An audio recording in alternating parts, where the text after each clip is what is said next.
시간 선포되어지는 이 하나님의 말씀이 여러분의 마음속에 감동 감화로 임하셔서 신앙의 비전의 날개를 활짝 펴는 결단이 있으시기를 주님의 이름으로 축원합니다.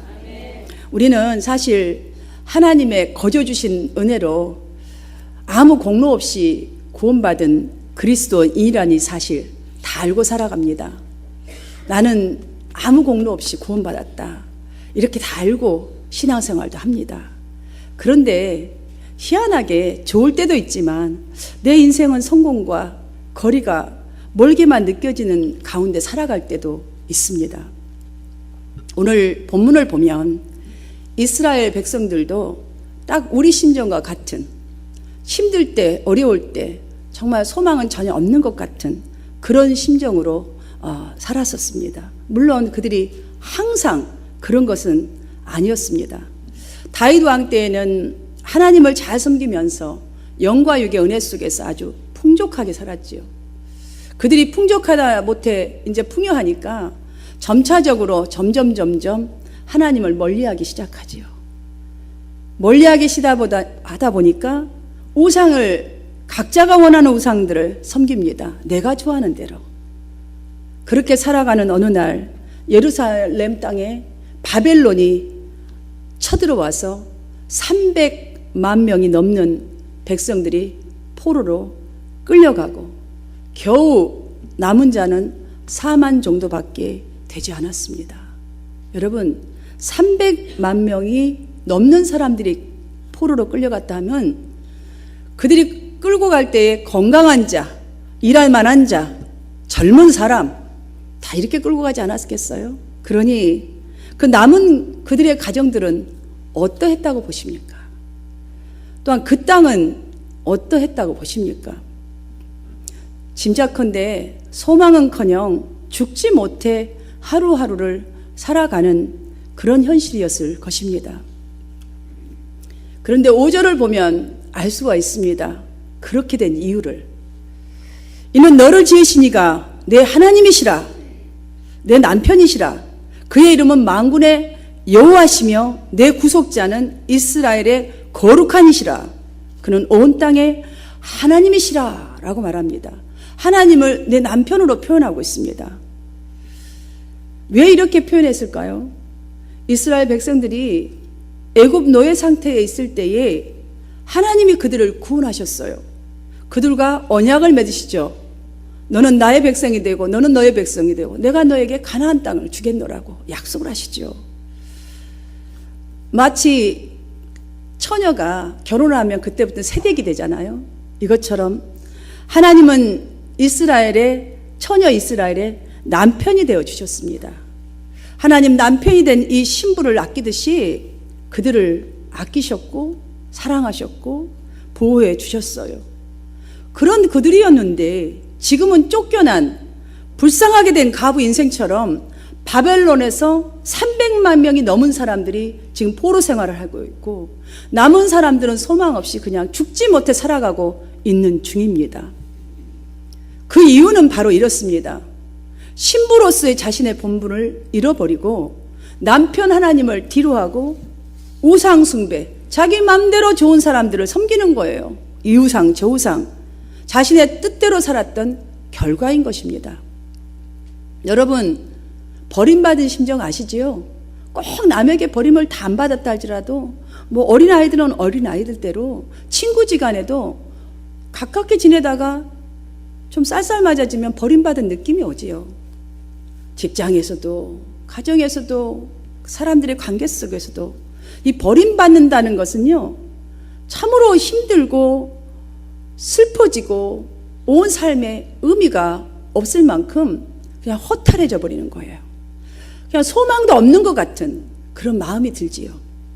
지금 저들의 생활이, 저들의 모습이 그렇습니다. 그런 생활이 한동안 갔습니다. 그런데 하나님은 그들을 또 불쌍히 여기셔서 이사야 선지자를 통해서 그들에게 내 장막터를 넓히라. 야, 여러분, 내 장막터를 넓히라. 한마디로 예루살렘의 땅에 회복을 지금 의미하는 말인데요. 이제부터 열매를 맺는 인생을 살도록 축복하겠다. 그러니 지금 너에 있는 상태를 좀 넓히라 라는 소망을 주고 계십니다. 그러니 하나님께서 열어주신 미래를 내다보면서 비전을 확실하게 가지라는 이 의미의 말씀을 다시금 더 확실하게 하시기 위하여서 여호와께서 말씀하셨느니라 라는 이 말씀을 다시 해주고 계시지 않습니까? 하나님이 직접 이제는 개입하셔서 너를 열매 맺는 인생으로, 소망 있는 인생으로 바뀌어줄 것이니 너가 할 일은 무엇인가? 내 장막터를 넓히라 라고 하시는 말씀입니다. 이 놀라운 그 뉴스 지금 우리도 듣고 있어요. 사랑하는 여러분, 낙심과 실망을 가져다 준 과거가 있다면 깨끗이 잊어버리시고 여러분의 이 심령에 주님의 이 무한하신 능력과 약속을 바라보는 확신을 가지시기를 축복합니다. 이사야는 이 장막터를, 너의 장막터를 넓히라 하시면서 이 장막터를 넓히기 위해서 그들이 어떻게 해야 하는지를 이렇게 선포해 주셨습니다. 2절 말씀을 보면 너의 줄을 길게 하라 라는 말씀하셨어요. 이 말씀이 무엇이냐면 기도줄을 좀 길게 하라 라는 말이에요. 우리는 뭐뭐뭐 주세요, 하나님 주실 줄 믿습니다 이러고 대부분 끝나는 기도예요. 그렇게만 하고 나면 하나님이 언제 주실지, 지금 어떻게 진행해 가실지 잘 모르잖아요. 여러분, 기도줄을 좀 길게 하라는 거예요. 그 다음에 또 하신 말씀이 있어요. 너의 말뚝을 견고히 하라. 말뚝이 무엇이죠, 여러분? 기둥이에요. 이 건물들을 잘 받쳐줄 수 있는 기둥입니다. 이 기둥을 의미하는 표현으로서 우리의 믿음이 넘어지지 않도록 믿음의 말뚝을 고정시키라는 거예요. 좀 깊이 좀 박으라는 거예요. 여러분, 집안에 이 기둥이 흔들흔들 한다고 보세요. 얇게 박혀가지고 그 집 어떻게 살겠어요? 무서워서. 가끔씩 뭐 사도 지진이 났네 그러면 다 도망가서 나가잖아요. 여러분의 믿음이 지금 흔들리고 있다면요, 여러분 도망쳐야 해요. 그 자리에서. 그리고 주님 앞으로 나와서 말뚝을 박으시기를 축원합니다. 가장 먼저 말씀한 내 장막터를 넓히라 해서 장막은요, 우리의 가정이에요. 자, 우리의 믿음이요, 우리의 교회입니다. 사랑하는 여러분, 내 장막터를 넓히라는 것은 지금 장막을 다 없애버리라는 말이 아니에요. 새로 지으라는 말이 아닙니다. 지금 현재 가진 것을 좀 넓히라는 거예요. 우리 모두는 그리스도의 이름이 있고 믿음이 있습니다. 구원을 가졌지 않습니까? 전 소망을 좀 넓히라는 것이에요. 여러분의 삶이 정말 복음이 복음되는 삶이 되고 가정과 교회가 진정 이 땅에서 여러분의 이름 하나가 그냥 아무개 이름으로 끝나는 인생이 아니라 하나님의 영광이 되고 하나님의 축복의 장막터가 되기 위해서 이 모든 은혜들을 가득 채워가기 위해서 교회 중심 생활로 좀 넓히라는 거예요. 하나님 중심 생활로 넓히라는 말입니다. 이 예로 노아를 여러분 기억하면 참 좋겠습니다. 노아는 그때 당시에 우리가 IMF 터지기 전에 그래도 비즈니스를 하면 잘 됐었고 비즈니스를 막 늘려가도 잘 됐었어요. 그런 때가 있었잖아요. 근데 IMF 터지고 비행기 하나 와갖고 때려버리고 난 다음에는요, 모든 게 다 바닥을 치고, 이 바닥을 쳤으니 올라가는 날이 얼마나 또 길게 걸려야 되겠어요. 그 바닥을 치는 순간까지는요, 하루아침에 되어진 일이 아닙니다. 수십 년, 수년 동안에 우리가 호랑방탕하게 살다 보니까, 안일하게 살다 보니까, 적이 쳐들어온지도 모르고 살다 보니까 이런 일이 일어난 거예요. 하루아침에 생긴 것 같지만 하루아침에 생긴 게 아닙니다. 우리의 믿음에, 우리의 그 하나님을 향한 마음에 우리애가 풍요하니까 우리 속에 지금 풍요로움에 취해서 다른 곳에 진실된 것에 뻥뻥뻥뻥 구멍이 뚫어져 있었던 거예요.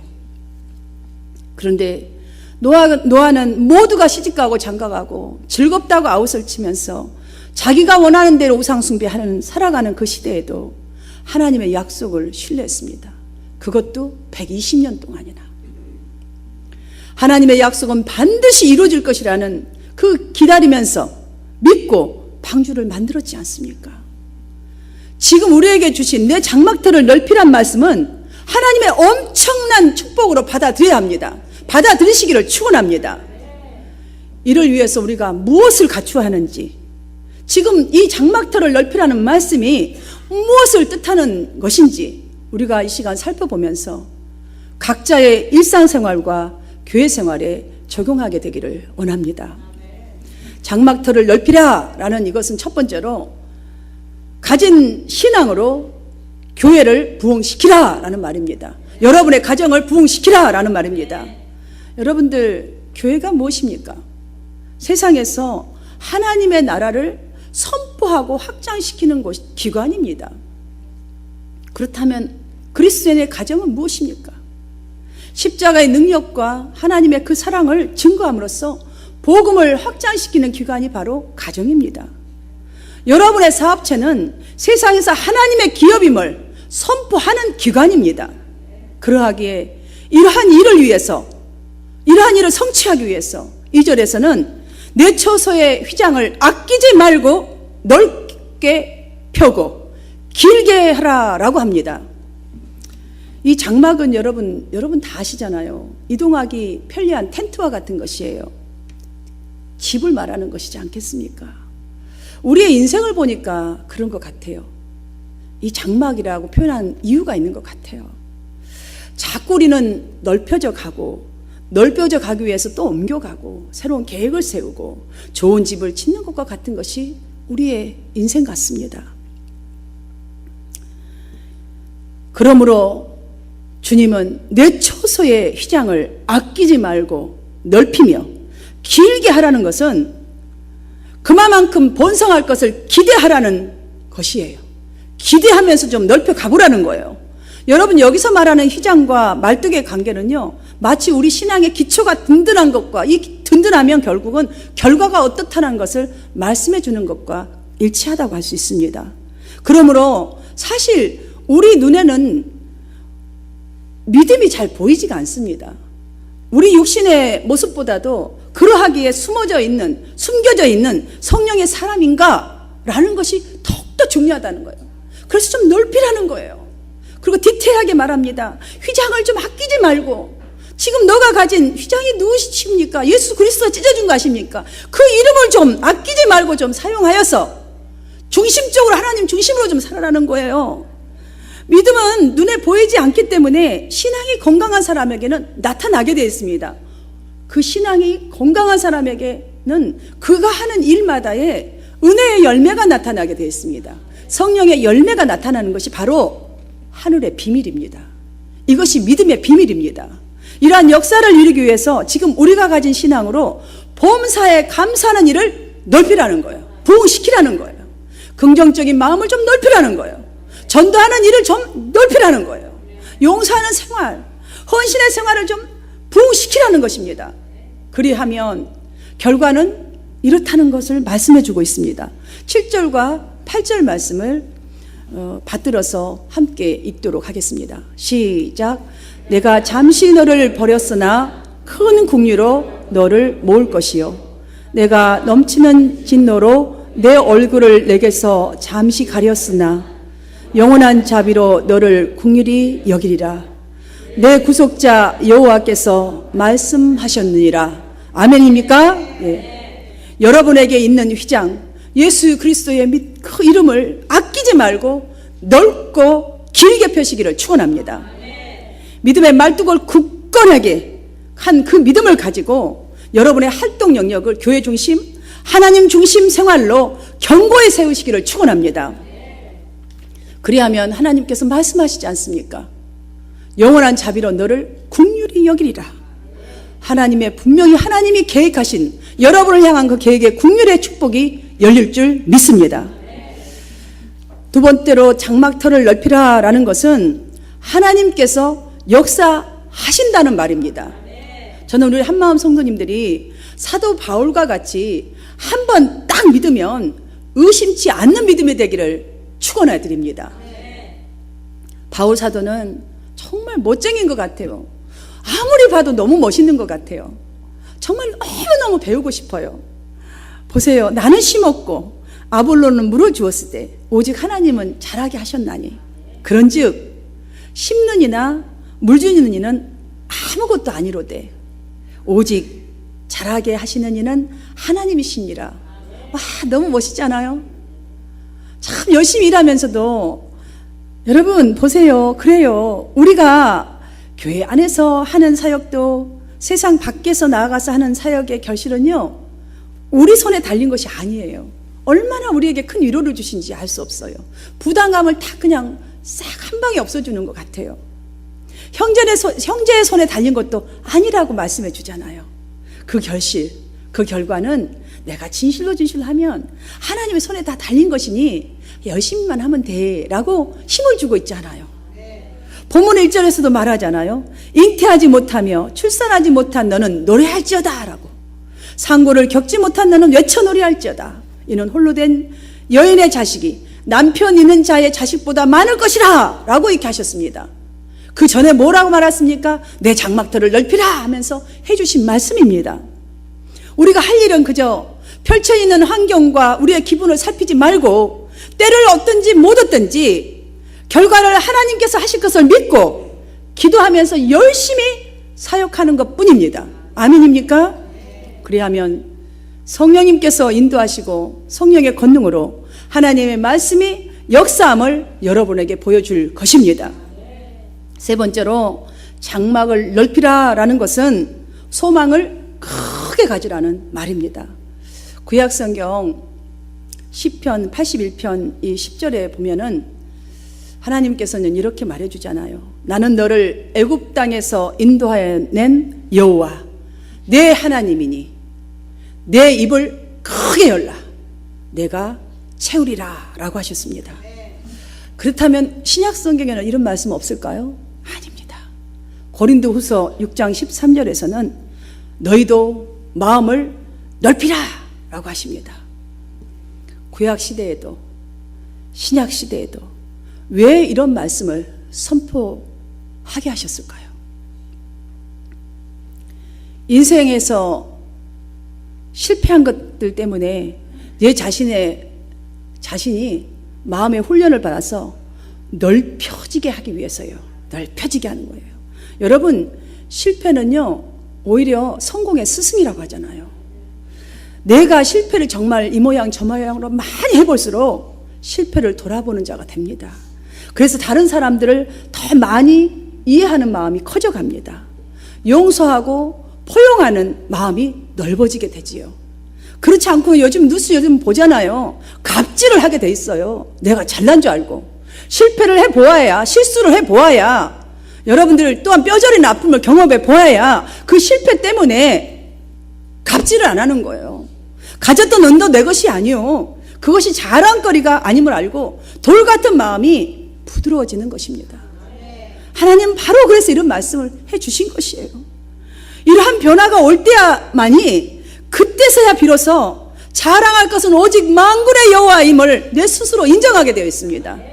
그때서야 비로소 하나님 앞에 내가 죄인인 것을 영적으로 진짜로 이 가슴에서 받아들이게 되어 있어요. 절절하게 느껴지는 거예요. 입으로 생각으로 하는 죄인입니다가 아니란 말이에요. 내가 진짜 죄인인 것을 하나님 작은 걸 줘도 감사할 수 있고, 정말 무엇을 하라고 해도 아멘 할 수 있는 믿음이 되어갈 수 있는 것이에요. 그래야, 이것을 알아야만이 내 자신은 이 잘하는 일, 이 작은 것 하나라도 사명임을 알고 하나님의 영광의 도구로 쓰임 받는 자로 앞장서게 될 줄 믿습니다. 오늘 본문을 보아도 그렇습니다. 하나님은 지금 실패한 그들에게 찾아오셨습니다. 4절을 보십시오. 두려워하지 말라. 내가 수치를 당하지 아니하리라. 놀라지 말라. 부끄러움을 보지 아니하리라. 이렇게 말씀하시지 않습니까? 우리가 무엇이길래? 죄만 짓고 내 마음대로 살다가 하나님 배신하고 살다가 자업자득인데, 주님은 이만큼 깨달았으니 그래도 돌이킬 것을 믿으시고 찾아온 거 아니겠습니까? 하나님은 하나님의 백성들이 더 이상 수치를 당치 않게 하시려고 실패한 그들 가운데 찾아오셨지 않습니까? 이분이 우리가 믿는 하나님이십니다. 우리가 사랑해야 되고 우리가 믿어야 할 하나님이시죠. 사랑하는 여러분 실패했다고 맨날 한숨 쉬시나요? 이제부터 그 실패 후회만 하지 마시고 돌아보면서 자기 자신을 찢지 마시고 크게 성장할 비전, 내 장막을 넓히라 라는 이 비전을 가지시기를 축복합니다. 사업하는 사람은 사업이 크게 번창할 것에 대한 희망을 가지십시오. 우리 각자가 주 안에서 믿음으로 우리 교회는 부흥하리라, 기도도 부응할 것이요, 말씀도 부응할 것이요, 충성도 부응할 것이요, 사랑도 부응하리라. 비전을 가지십시다. 우리가 주 안에서 믿음으로 예비하는 그 그릇에 따라서 주님이 내시는 그 축복의 은총이 크기도 달라질 줄 믿습니다. 말씀을 정리하며 마치겠습니다. 여러분들 가슴에 손을 조용하게 한번 얹어보세요. 그리고 저를 따라서 큰 소리로 한번 크게 외치듯이 한번 해보세요. 나의 장막들을 넓히리라. 나의 장막들을 넓히리라.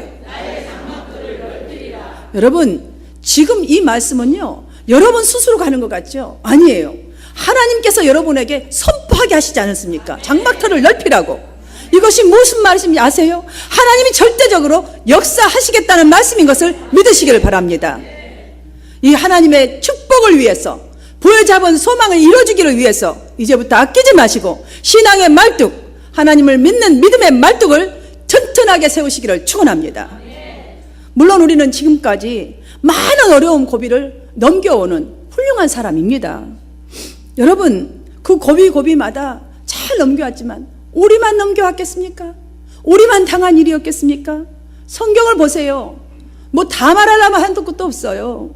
요나도 그랬고, 예수님의 수제자인 베드로도 그랬고, 신앙이 흔들림 없다고 모두가 부러워했던 욥도 그랬고, 헤아릴 수 없는 신실한 믿음의 선배들도 다 그 길을 걸어갔습니다. 사랑하는 여러분, 훈련이 없이 면류관 받는 최고의 선수는 될 수가 없습니다. 오늘의 연단과 오늘의 어려운 고비들은요, 우리의 내일을 만드는 거예요. 내일이에요. 하나님을 향한 소망을 가지시고, 여러분이 하나님을 향해 소망을 갖고 이제는 내가 내 장막을 넓히겠나이다 하는 자를 향하여 성령님은 7절로 내가 잠시 너를 버렸으나 큰 긍휼로 너를 모을 것이라고 말씀하지 않습니까? 여러분이 잃어버렸던 모든 것들을 하나님 회복시키겠다는 말씀입니다. 그래서 베드로 사도는 너의 믿음의 시련이 불로 연단하여도 없어질 금보다 더 귀하여 예수 그리스도에 나타나실 때에 칭찬과 존귀와 영광을 얻게 하려 할 것이니라 라고 우리에게 선포해 주었습니다. 사랑하는 여러분, 현재 다소 힘들고 마음이 답답한 일 있으십니까? 그렇다 할지라도 말씀을 의지하십시오. 오늘 말씀은 하나님이 여러분에게 주신 말씀입니다. 그 말씀을 붙드셔서 여러분의 장막을 넓히시고 영원한 자비로 너를 긍휼히 여기라는 그 하나님의 축복의 은혜를 다 누리시기를 주님의 이름으로 축원합니다.